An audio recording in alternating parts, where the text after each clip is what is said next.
Good morning from beautiful Brisbane, Australia. My apologies for the technical glitch this morning. It just went swing and shut down. How are you today? It's Monday. Yay!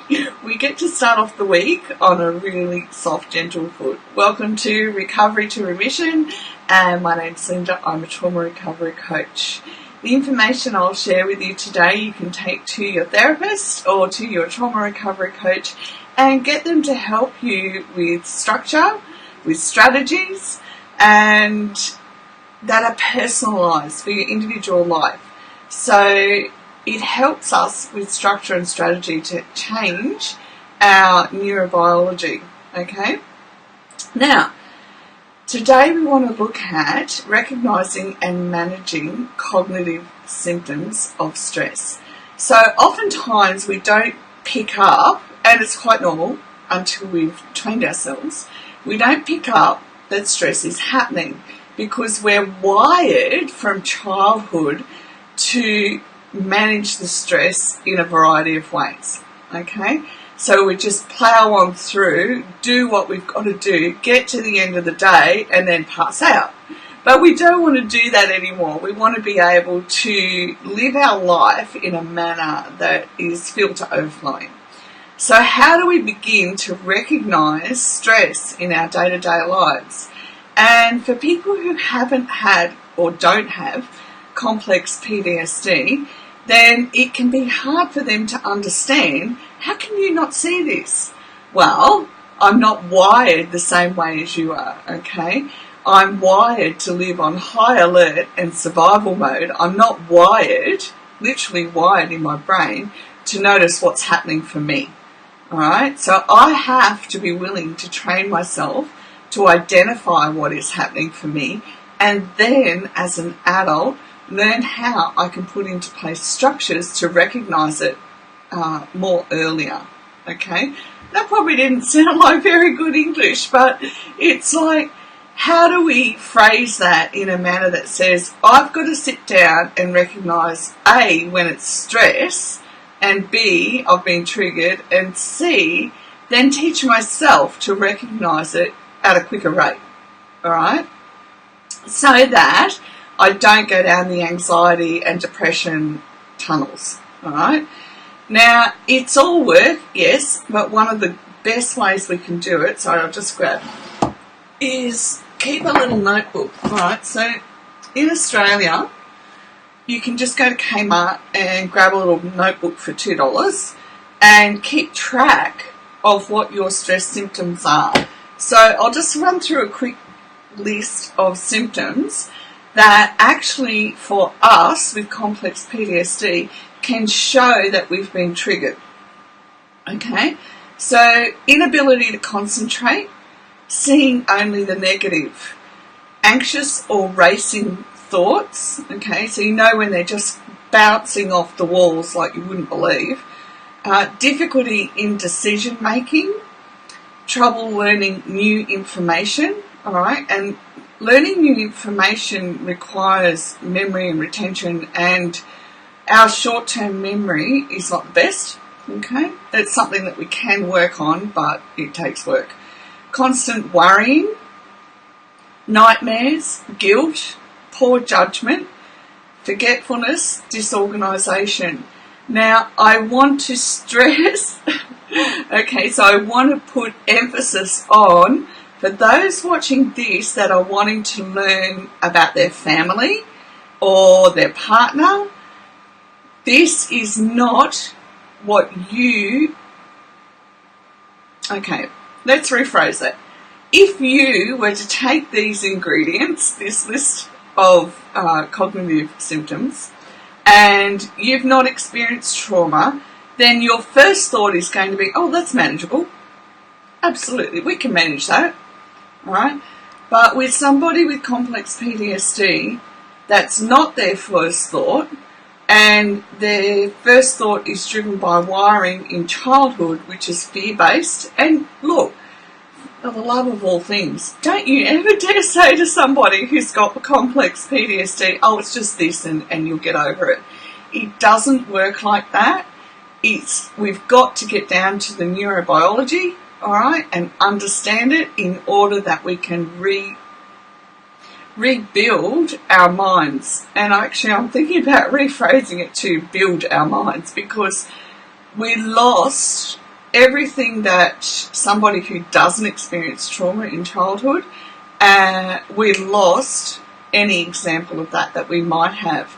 And in childhood, we build on what we're shown. And so much of it comes in from our sight as well, what we see, and can actually soft program our brain, soft wire our brain. So we do have the ability as adults to work with all of this, but it's not going to be in the same way as somebody who hasn't experienced trauma. Now, there's a lot of language going around about trauma. Oh, everybody experiences some form of trauma.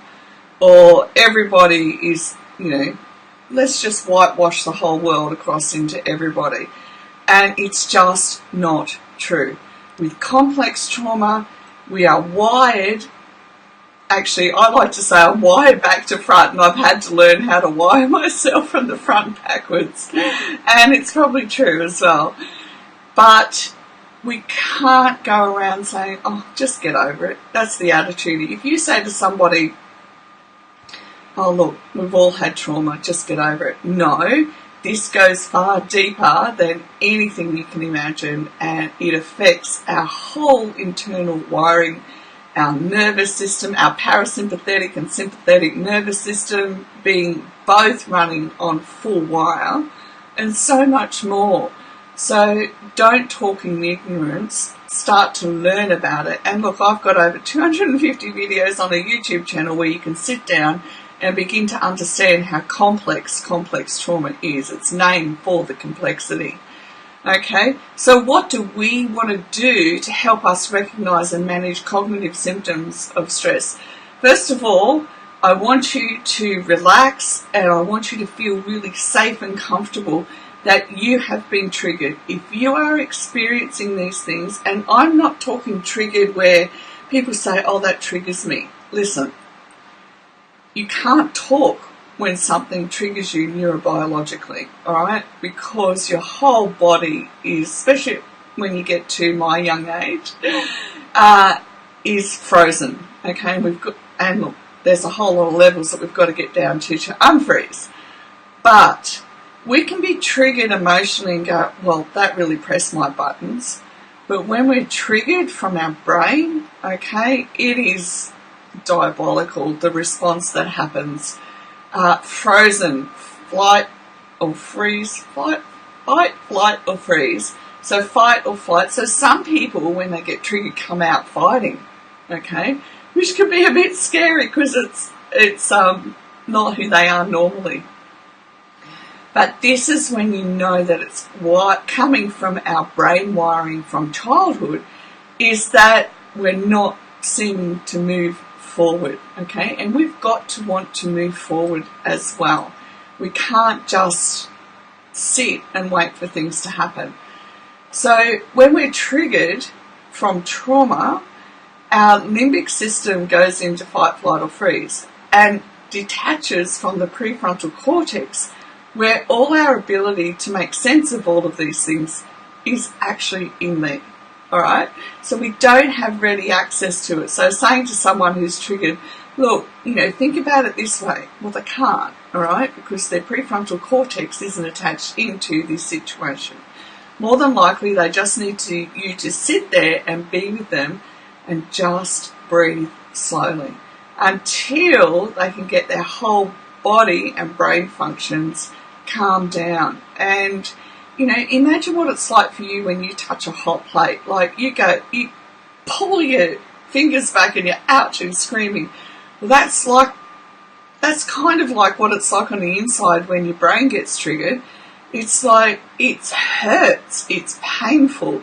The electricity is running through our body and it's so draining. And look, if you ever get to the point where you feel that electricity running through your body, the agony is profuse. I've sat there, actually lay in bed while it's been happening, as after it happened and while it was still happening, and just agony. You cannot talk. So if someone's been triggered from the neuro section, don't expect them to talk. It just won't happen. There is no logic. But what we can do over time, as we recognise each of these cognitive symptoms, is we begin to be able to manage them a whole lot better. Now, as I said, speak to your therapist or your trauma recovery coach how you can do that for you individually, because the road is different for everybody. Okay, there's lots of information in there for you to think about.